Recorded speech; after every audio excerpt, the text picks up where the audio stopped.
Glamour Talks. Decolor, decolonize. Decolor, decolonize. Glamour Talks. Decolonize my mind, yeah. Decolonize. Verschwend nicht meine Zeit, yeah. Decolonize. Die Art und Weise, wie ich denke und ich sehe. Decolonize. Die Art und Weise, wie ich selbst bin und ich rede. Decolonize. Zeig dir, dass alles auch anders geht. Lass uns das Ganze mal anders sehen. Switch Positionen, Realitäten. Lass sie mal schweigen, lass uns mal reden. Decolor, decolonize. Decolor, decolonize. Glamour Talks.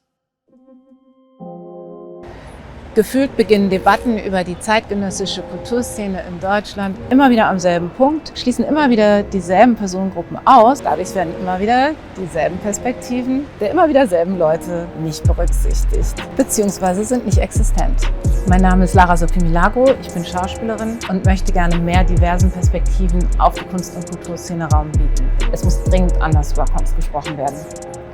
Dazu habe ich Gästinnen eingeladen, darunter sind Regisseurinnen, Schauspielerinnen, Autorinnen, Tänzerinnen, Hair- und Make-up-Artists und PR-Verantwortliche, um nur einige zu nennen.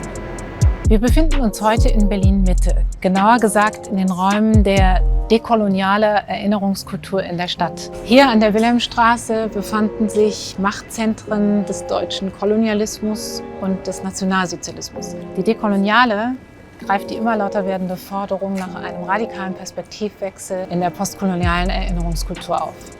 Meine heutige Gästin gehört zu der neuen Generation aufstrebender deutscher RegisseurInnen.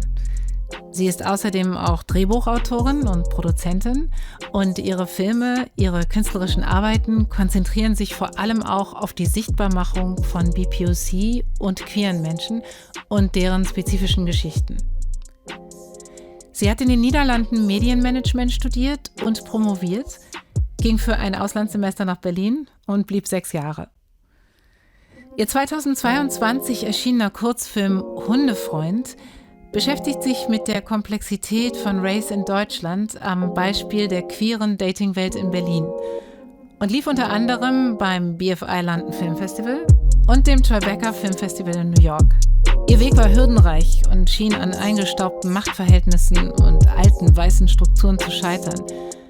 Doch Maysa Liateb ließ sich nicht so einfach abspeisen und erreichte letztendlich weitaus mehr, als man ihr zutrauen wollte. Mit unserer gemeinsamen Performance am Ende des Talks sind wir als Special Agents in Berlin unterwegs, um Räume, Geschichte und Social Justice zurückzubeanspruchen. Herzlich willkommen, Maysa Liateb. Hi, freut mich hier zu sein. Wir freuen uns sehr, sehr, sehr, dich hier zu haben. Ich mich auch. Und ich möchte zu Beginn unseres Talks erstmal ein paar Glückwünsche loswerden an dich, weil du startest gerade richtig durch. Einmal Gratulation zu der Hochschulannahme an gleich 2 Elite-Universitäten in den USA fürs Regiestudium in New York, die NYU, glaube ich. Genau, NYU und die AFI, beides für Masterprogramm. In LA, glaube ich. Genau, American Film Institute. Außerdem Gratulation zu deinem neuesten filmischen Werk, Hundefreund. Ein Kurzfilm, der in diesem Jahr rausgekommen ist, im Frühjahr, und der gerade in Tribeca lief, auf dem Filmfestival in New York. Und glaube ich auch noch tourt in den USA auf anderen Festivals. Genau, ja. Also wir erwarten noch, also wir sind auf jeden Fall noch einige Festivals in der USA, wo wir spielen. Aber am meisten freue ich mich auch, dass er in Tunesien läuft, auf dem ersten queeren Filmfestival in der sozusagen arabischen Welt, im Mawjoudin Filmfestival und dann halt auch noch in meinem Land, wo ich herkomme. Das ist eigentlich so, darauf habe ich mich sehr gefreut. Richtig nice. Ja, zu Recht läuft er überall, weil es ist wirklich ein toller Film. Erzähl doch mal, wie kam es zu diesem Film und worum geht es darin? Ja, also es war so, dass wir damals im Ramadan, das war in der Covid-Zeit, hatten wir so ein Essen und Silas Naidu, unsere Produzentin, hatte dann die Idee für diesen Film. Also einfach so es war fast aus eigenen Erfahrungen oder beziehungsweise Erfahrungen, die wir alle irgendwie gesammelt haben, einfach Dating in Berlin als Person of Color. Yes. Und genau, und dann hat Silas uns diese Idee gepitcht, also einmal mir und Lamin, Leroy Gibber, unser Autor. Und dann haben wir gesagt, okay, let's do it, haben uns zusammengesetzt Lamin hat dann auch ganz schnell ein Drehbuch irgendwie zusammenschreiben können. Also innerhalb von 2 Wochen hatten wir einfach schon ein ganzes Drehbuch, an dem wir dann aber über ein Jahr lang gearbeitet haben. Also es hat sich dann auch natürlich immer wieder geändert. Wir haben dann die Figuren noch mehr besprochen. Und uns wurde dann der Tipp gegeben, uns bei der BKM zu bewerben für Förderung. Und wir waren so... Das ist ist eine staatliche Stelle. Genau. Und dann waren wir so, und wir meinten dann zur Zeit, also ich und Lamin als deutsche Bürger waren so, ja, nee, das kriegen wir eh nicht. Also diese 30.000, warum, also wir haben nicht in der Filmschule hier studiert, das bekommen wir nicht und wir sind auch nicht etabliert. Und Stylish ist halt American, war so, oh, we can do it, let's just do it, why not? That's the attitude. Ja, und dann waren wir so, alright, und dann haben wir es gemacht und haben es bekommen und wir waren so, oh, okay, we got it. Und das war echt so unerwartet fast. Und dann waren wir so, okay, nice, jetzt können wir echt so ein ganzes Team zusammenstellen. Wir können also echt viel irgendwie einfach mit diesem Geld machen und dass wir halt das Beste aus diesem Film rausholen. Haben dann ein tolles Team zusammengestellt mit fast ausschließlich BIPOC-KünstlerInnen aus Berlin. Also vor allem über BIPOC Film Society, das Kollektiv, haben wir dann eben alle Leute gefunden. Ach, also die ganze Crew, ne? Auch Ton und Szenenbild und alles war Kostüm. Mhm. Ja, alles, also fast ausschließlich BPOC, außer natürlich unser weißer Schauspieler Till. Und dann haben wir den Film innerhalb von 5 Tagen gedreht, damals im September letztes Jahr. Und haben uns dann überlegt, den Film innerhalb von einem Monat auch komplett fertig zu schneiden, weil unser Goal war es, uns bei der Berlinale zu bewerben. Wir waren uns so sicher, dass wir auch bei der Berlinale... Habt ihr es gemacht? Habt ihr euch beworben? Wir haben es auch geschafft, innerhalb von 4 Wochen wirklich den Film zu schneiden, zu graden, alles Mögliche, wirklich so bam, bam, bam. Und dann sind wir nicht reingekommen bei der Berlinale. Ihr seid nicht reingekommen? Nein. Berlinale. Mm. Ja, war ich auch echt enttäuscht und wirklich, ich hatte dann auch Momente, wo ich dachte, oh mein Gott, vielleicht ist der Film, also dann fängt man ja wirklich an, sich zu fragen, ist der Film vielleicht zu offensiv, aber gleichzeitig, das ist doch unsere Geschichte. Die werden es bereuen, dass sie den nicht gehabt haben bei der Berlinale. Ich bin mir sicher, die bereuen es auch gerade. Total. Und so ein Insider-Wissen, was ich dann bekommen habe, war, dass die Leute bei der Berlinale fanden, dass ich viele Anfängerfehler an dem Film hatte, so wie so ein Telefonat am Anfang und so. Und ich war echt super sauer auf mich dann die Tage danach. Ich war super so depressiv und dachte so, boah, vielleicht kann ich einfach nicht directen und so. Und dann aber nur ein paar Wochen später haben wir dann BFI-Einladung bekommen und dort dann unsere... Tribeca? Ja, und danach Tribeca und ich war so, well, I guess it's for the best, dass wir unsere Premiere nicht in Deutschland hatten. Absolut. Also ja, krass zu hören, dass das so eingeschätzt wurde von sogenannten Expertinnen. So, und ich denke, Hundefreund ist sowas wie ein Meilenstein in der deutschen Filmgeschichte, weil er eine Geschichte erzählt, die ich immer so als unsichtbare Geschichten bezeichne, weil sie einfach im deutschen Kontext, im Kino, im Fernsehen, auch im Theater nicht vorkommen und dadurch irgendwie suggeriert wird, sie existieren nicht und sie existieren aber natürlich in Hülle und Fülle und ihr habt so einer Geschichte ein Gesicht gegeben und eine Sichtbarkeit gegeben und in dem Fall eben diese Erfahrung als schwarzer Körper in einem weiß dominierten Raum sich zu bewegen und dann auch noch in einer Dating-Situation, wo, glaube ich, so viele sich mit identifizieren können. Oder habt ihr viel Rückmeldung bekommen? Ja, nee, extrem viel Rückmeldung bekommen, weil es auch wirklich so ein Relate, also so, man kann sich damit so identifizieren einfach.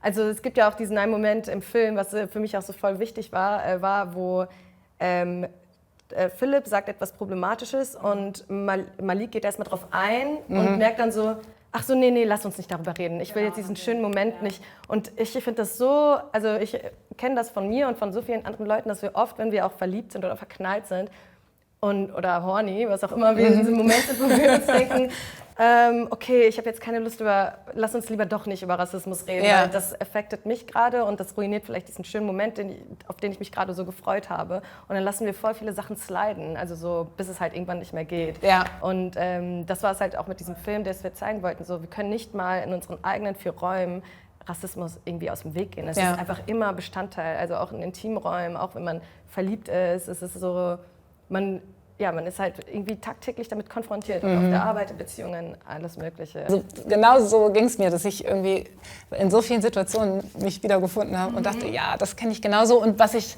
halt auch noch so toll fand, trotz der Tiefe des Themas und der Ernsthaftigkeit des Themas, so humorvoll war. Und ich musste an so vielen Stellen auch einfach lachen, weil die Situationskomik grandios war. Das war uns auch so wichtig, weil ich habe das Gefühl, unsere Geschichten sind meistens immer super dramatisch. Und, also irgendwie fanden wir es halt einfach wichtig, echt daraus irgendwie ein Event zu machen, also dass man halt auch lachen kann, weil es ist schon ein schwieriges Thema, mit dem wir uns immer auseinandersetzen und dann halt irgendwo die Leichtigkeit zu finden.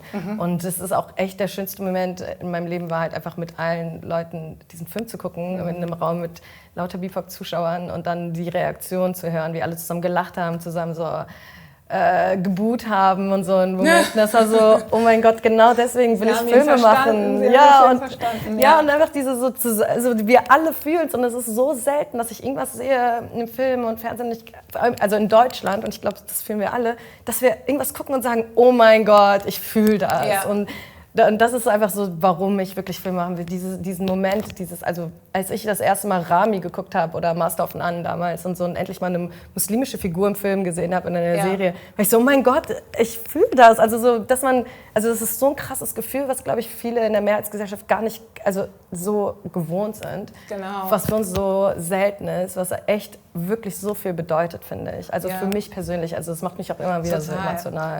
Ich finde es an dieser Stelle einfach nochmal ganz wichtig zu betonen, dass wenn wir von der sogenannten Mehrheitsgesellschaft oder sogenannten Minderheiten-Communities sprechen, wir wirklich von sogenannten Minderheiten sprechen, weil ja der Begriff Minderheit eigentlich weder zahlenmäßig für uns zutrifft, weil alle zusammengenommen sind wir definitiv die Mehrheit und weil es auch keine Eigenbezeichnung ist eigentlich. Ne? Also ich würde mich zumindest nicht als Minderheit bezeichnen. Ich weiß nicht, wie du... Genau, ich wollte das nur noch mal, Nee, voll gut, dass du es auch sagst. Ja, es ist auch voll schwierig, manchmal diese Begriffe zu finden. Also ich kenne das selbst, marginalisiert, Minderheit, oder es gibt ja jetzt diesen neuen Term Global Majority. Und das soll auf BIPOCs hinweisen, weil because we are the global majority. Genau, weil es halt eben eigentlich um, wenn man von Minderheiten und Mehrheiten spricht, um Zugänge und Sichtbarkeit oder eben keine Zugänge und keine Sichtbarkeit geht.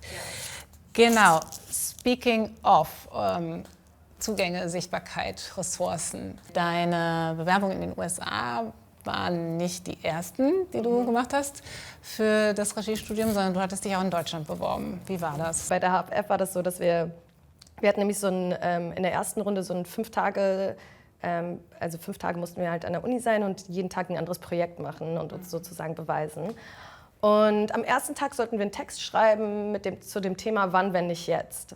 Und ich dachte mir so, wann, wenn nicht jetzt, haben wir mehr Diversität behind the scenes and in front of the scenes. Ich dachte, so perfektes Thema, um drin zu schreiben. Habe auch voll persönlichen Text geschrieben, irgendwie basierend auf meine Kindheit, meine Beziehung zu meinen Eltern und wie auch irgendwie Repräsentation ja auch viel mit Beziehungen im Leben zu tun haben, weil man sieht eine Figur und also man basiert ja irgendwie so die In- und Out-Group von Freunden oder was man akzeptiert, halt auch basierend darauf, was man als normal im Film und Fernsehen halt repräsentiert sieht über die Jahre. Habe dann so ein bisschen geschrieben, habe aber auch über strukturellen Rassismus und strukturelle Ausgrenzung gesprochen und wie schwer es ist, eben an Filmschulen angenommen zu werden, basierend darauf. Also eigentlich ganz allgemein. Tabuthema. Ja, aber ich habe nicht mal die Schule persönlich angesprochen. Ich habe einfach allgemein darüber geredet. Und das ist der Grund, warum wir nicht so viele Filmmakers of Color in Deutschland haben. That's it.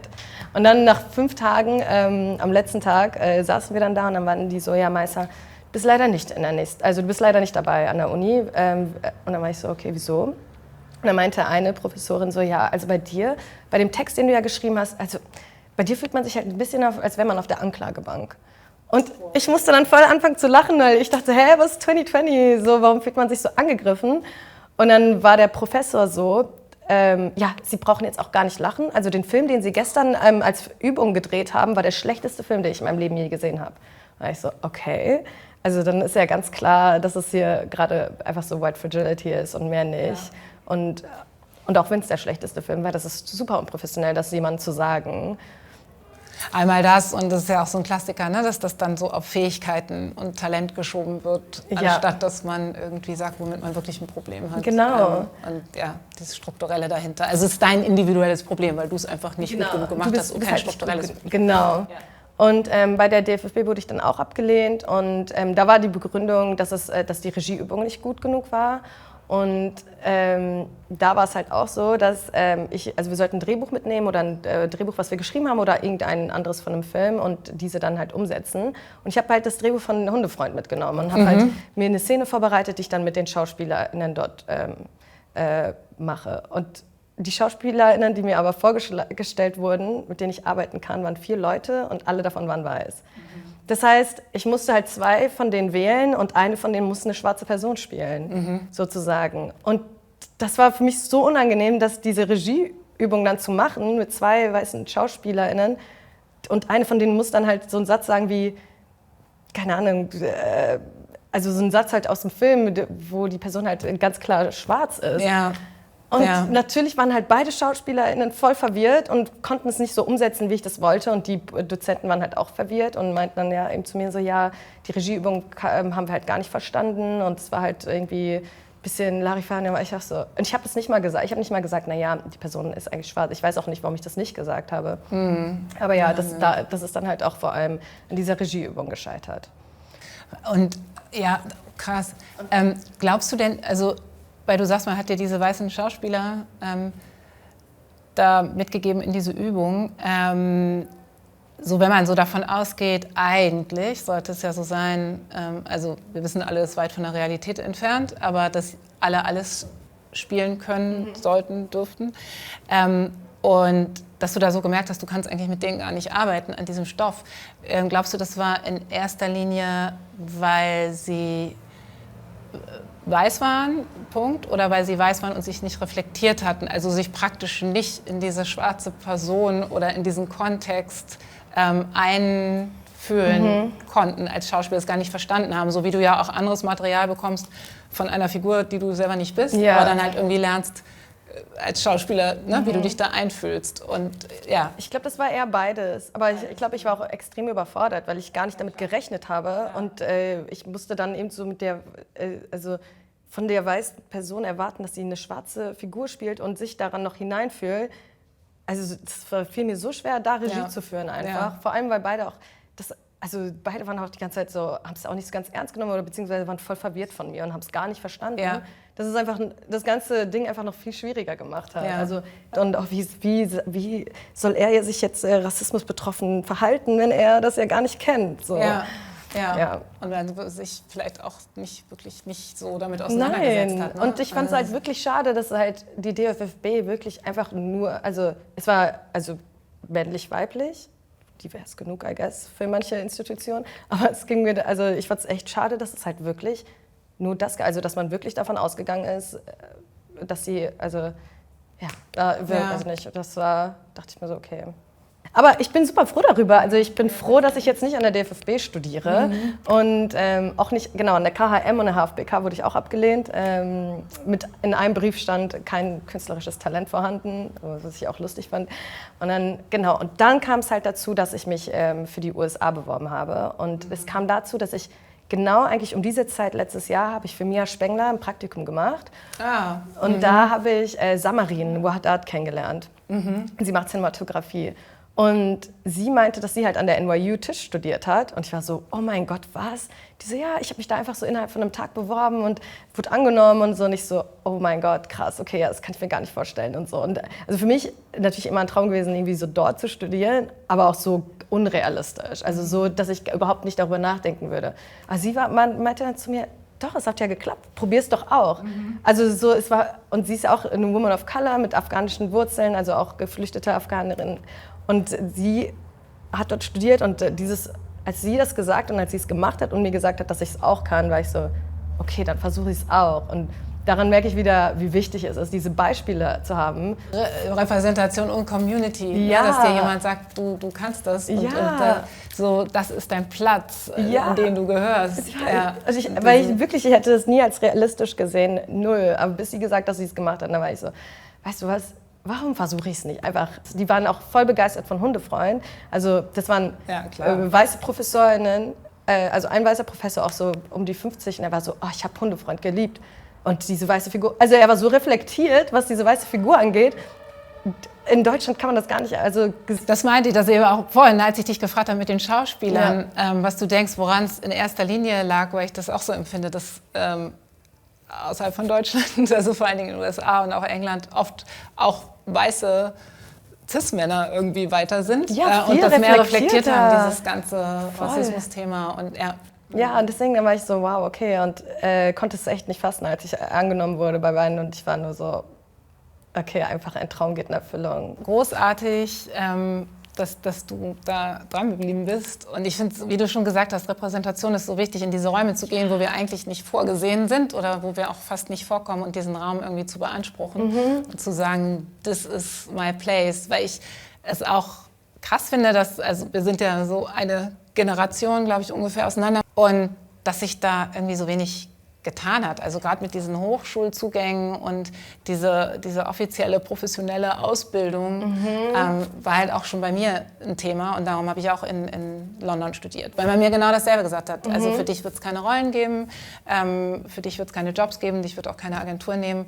und darum bin ich dann in England gelandet, auch zum Glück. Ja, also allein, dass wir das aber auch machen müssen, ist ja irgendwie traurig, weil ist ja für uns, ist es natürlich sehr anstrengend, weil es mich hier so um diese ganzen, also Stipendien, Förderanträge und all das, was ich alles nicht kenne und nicht gelernt habe und auch, weil ich, wie gesagt, auch niemanden so in meiner Familie habe, der irgendwie mal im Ausland studiert hat, muss man sich das halt alles selbst beibringen, irgendwie das Geld selbst aufbringen, was halt fast unmöglich ist und diese Probleme hätte ich nicht.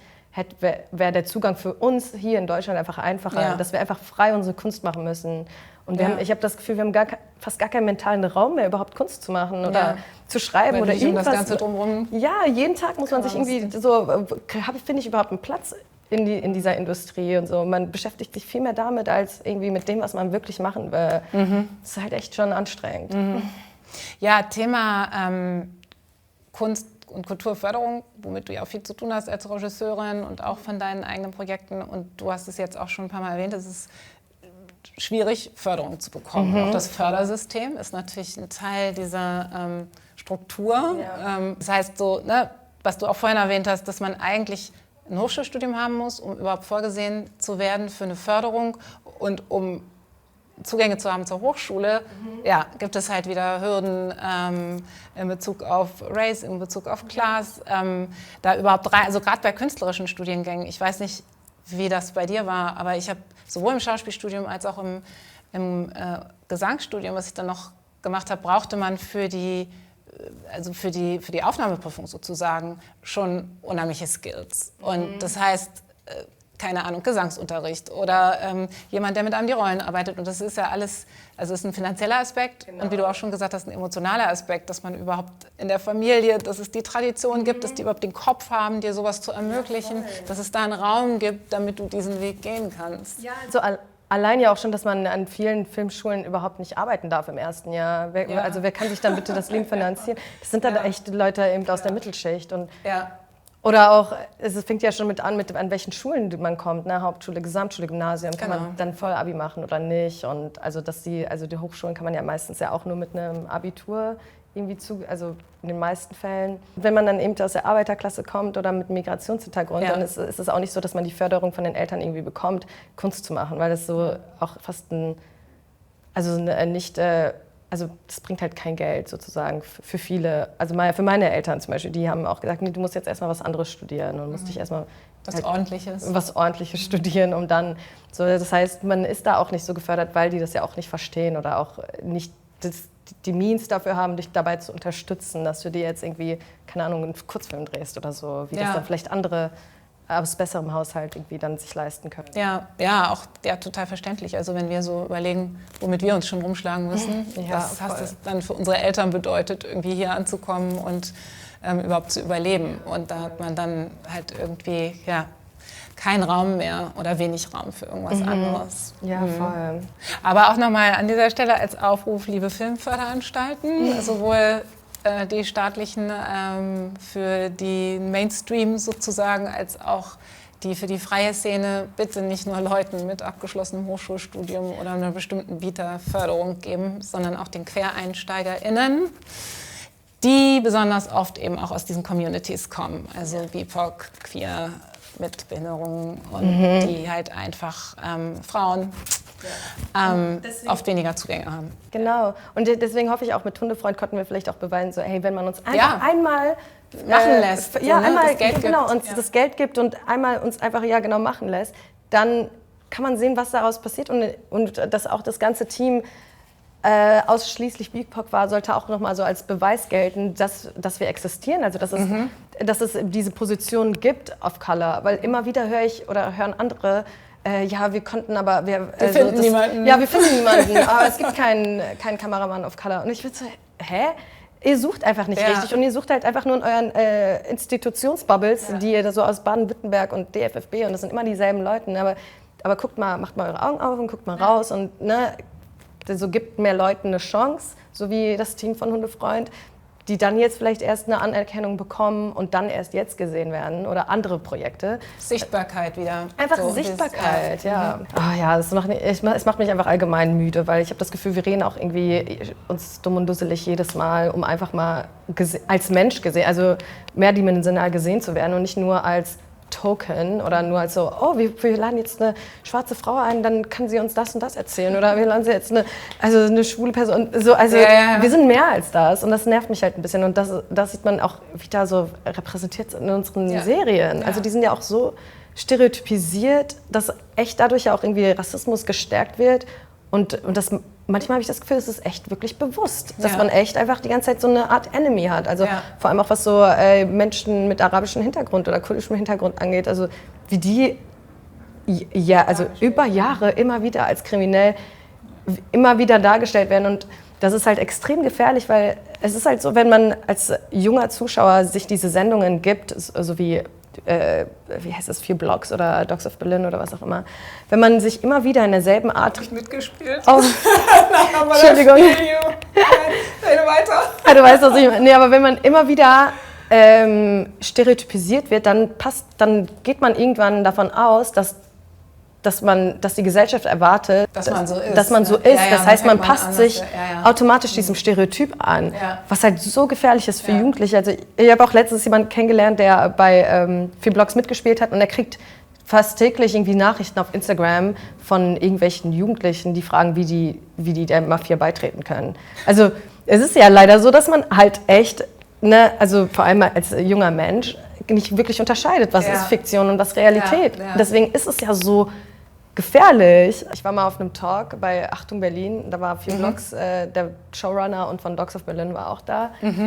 Und dann war ich so, ja, findet ihr denn nicht, es wäre viel authentischer, wenn ihr Autoren einstellt, die selbst einen Bezug zu diesem Milieu haben oder selbst einen arabischen Hintergrund und so. Und dann war der, ich weiß nicht mehr, ob das der von 4 Blocks oder Dogs of Berlin war, meinte dann so, naja, also Transformers ist ja auch einer meiner Lieblingsfilme und das hat ja auch kein Roboter geschrieben und war trotzdem irgendwie relatable.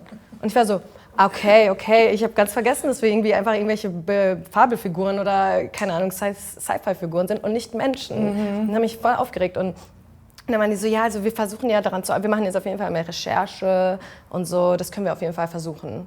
Und dann war ich so, nein, stellt doch einfach Leute ein, die, also so, wie wäre es auch mal einfach von dem irgendwie Sitz aufzustehen und einfach zu gehen, also nur weil man einmal die Sonnenallee runterläuft, heißt es nicht, dass man irgendwie versteht, was da abgeht, weißt du? Und dadurch, und es wird einfach Dieser Spruch ist jetzt iconic. Das ist ein iconic. Nur weil man einmal die Sonnenallee runterläuft, versteht man nicht, was da abgeht. Das müssen wir bitte festhalten. Das wird in die Geschichte eingehen. Ja, oder also stellt die Leute selber ein, lasst sie eure eigenen Geschichten erzählen. Und gleichzeitig macht eure Hausaufgaben und informiert euch. Das erwarte ich auch jetzt mittlerweile mehr von weißen FilmemacherInnen, dass sie halt echt sich einfach hinterfragen. Ich sage ja nicht, dürfen diese Geschichten nicht erzählen oder sollten diese Geschichten nicht erzählen, aber es geht darum, mit wem arbeitet man zusammen, welchen Raum gibt man anderen und einfach auch mal von diesem Machtstuhl irgendwie runterzugehen und zu sagen, hey, wir geben dir jetzt weil für dich ist es ja sowieso einfacher, weiterhin Jobs zu bekommen, aber für andere eben nicht. Tatsächlich führe ich dann auch Regie bei einem Projekt über Studio Zentral für nächstes Jahr, was dann halt mein erstes fiktionales TV-Projekt wäre. Und da war ich dann auch so, okay, also da tut sich wirklich langsam was. Und die haben auch selbst gesagt, so, die merken, der Film und der Fernsehen ist einfach gerade tot und man muss einfach jetzt mal wirklich die Türen aufmachen für neue Geschichten. Ja, nee, absolut. Also es tut sich auch was, muss man auch mal sagen, neben kritischen Dingen, die wir ja auch schon gesagt haben. Ja.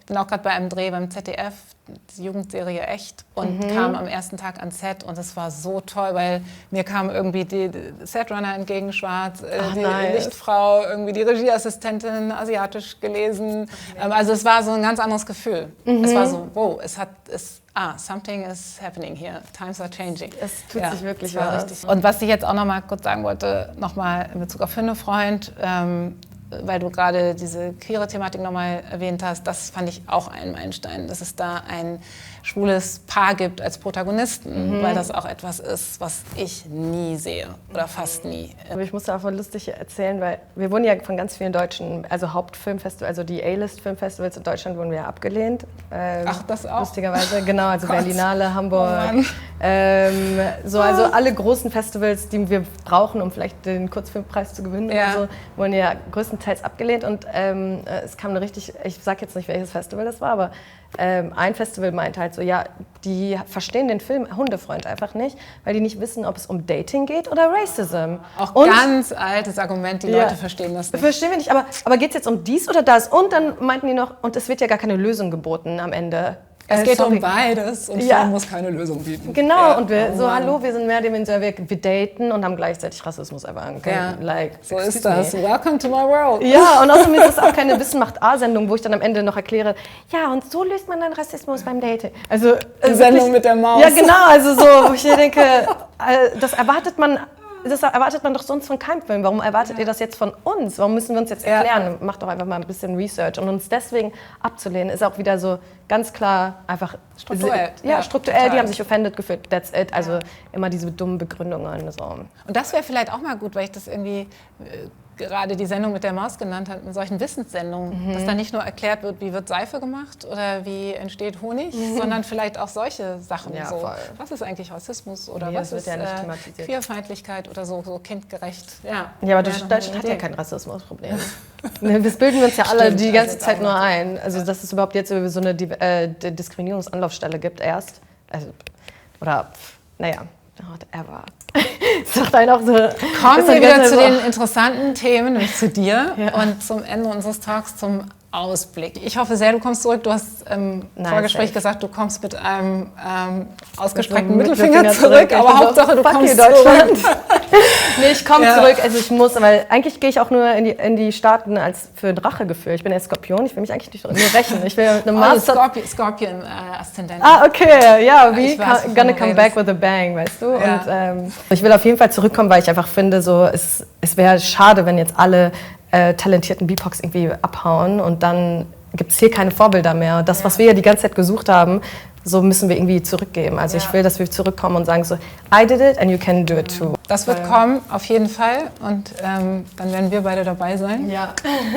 In unserem Talk ging es ja ganz viel um Räume reclaimen, für sich behaupten, in Räume reingehen, Räume besetzen, Sichtbarkeit schaffen, und in die Richtung geht auch das, was wir jetzt zusammen machen werden. Ich freue mich. Du hast bestimmte Orte ausgesucht in Berlin.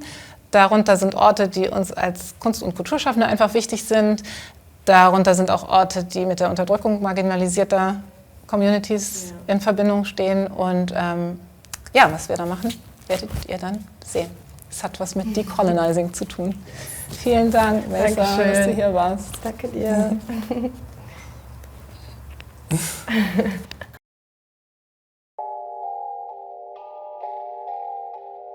Canic for life, Canic for life, Canic for life, Canic for life, Canic for life, Canic for life, Canic for life, Canic for life, Canic for life, Canic for life. Sie kennen den Style, kennen die Lines, kennen das Live. Canic for life, Canic for life. Jedes Klischee bestätigt, in jeder Bildzeitung verewigt. Ey, Canic for life, Canic for life. Von der Farbe meiner Haare bis zur Farbe meiner Nights. Ey, Canic for life, Canic for life. Mein Tribe, mein Clan, I am. Meine Cousinen, meine Cousins, meine Cousinen, meine Cousins, meine Familie, meine Gang. Tut mir leid, nein, wir sind keine Friends, keine Friends. Canic for life, Canic for life. Ich pose dich, nein, expose to my life. Ey, willkommen in meiner Canic World. An meine Canic Boys, Canic Girls. Willkommen in meiner Canic World. Ey, Canic for life, Canic for life. An alle Nazi-Lehrer, die meinten, du wirst nie etwas erreichen. Hab ne Master auf Science, wer will sich jetzt mit mir vergleichen? Ey, Canic for life, Nala for life, Illy for life. Häng am Nami, Moshtari, Tassim for life, Miri for life, Cyber for life, Igen for life, Bauer for life, Nella for life, Gizem for life, Pariser for life, Hiller for life, Bad Bougie, meine Crew, sie sind Kennex for life, Kennex for life, Kennex for Kennex for Kennex for life. Willkommen in meiner Kenneck World, an meine Kenneck Boys, Kenneck Girls. Willkommen in meiner Kenneck World, an meine Kenneck Boys, Kenneck Girls.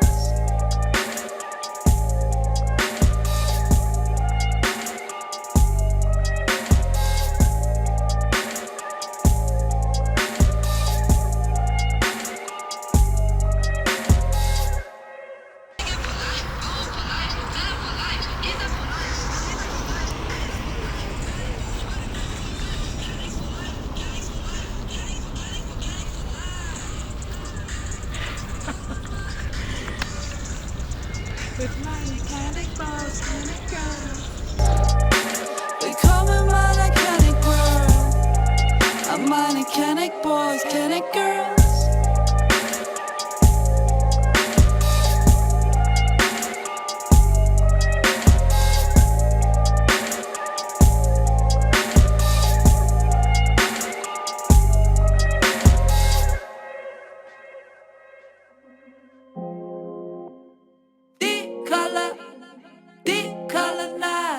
Decolonize, glamour talks, decolonize, decolonize, glamour talks, decolonize my mind, yeah, decolonize, verschwend nicht meine Zeit, yeah, decolonize, die Art und Weise, wie ich denke und ich sehe, decolonize, die Art und Weise, wie ich selbst bin und ich rede, decolonize, zeig dir, dass alles auch anders geht, lass uns das Ganze mal anders sehen, switch Positionen, Realitäten, lass sie mal